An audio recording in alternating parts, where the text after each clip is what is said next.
High সবাই, কেমন আছো? আশা করি ভালো আছো। আমরা সবাই মিলে যাচ্ছিলাম রথের মেলাতে। আর আমাদের পেছনে ছিল আমার মামি আর আমার একটা দিদি। তো যাচ্ছিলাম আর ভাবছিলাম যে ভিডিও যেহেতু করছি তাহলে কিছু রিলস বানাই বা কিছু ভিডিও বানাই, যেগুলো মিনি ব্লগের সাথে একটু জুড়ে দিতে পারবো। তো ভিডিও বানানোর পরে আমরা চলে গেলাম, প্রায় মেলার কাছাকাছি চলে গেছিলাম। সেখানে গিয়ে দেখি যে রথ পুরো সাজানো হয়ে গেছে, একটু পরে রথটা বেরোবে। তো সেইখান থেকে রথ দেখার পরে সবাই নমস্কার করে নিল। তারপরে আমরা চলে গেলাম একটা বিনা নিমন্ত্রণে খাওয়ার জন্য। সবাই গিয়ে খেতে বসে গেছে, যে যার মতন খাচ্ছিল। বিনা নিমন্ত্রণে মানে খেতে পেলে কে আর ছাড়ে।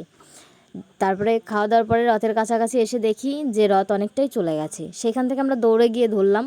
ধরার পরে তারপরে যে যার মতন করে একটু রথের দড়ি টেনে নিল। তারপরে সবাই নাচ দেখছিল। নাচ দেখতে দেখতে ভাবলো যে না, আমরা একটু নাচি। নাচতে নাচতে সবাই এত ক্লান্ত হয়ে গেছে আর অনেক রাত হয়ে গেছিলো বাড়িতে আসতে আসতে।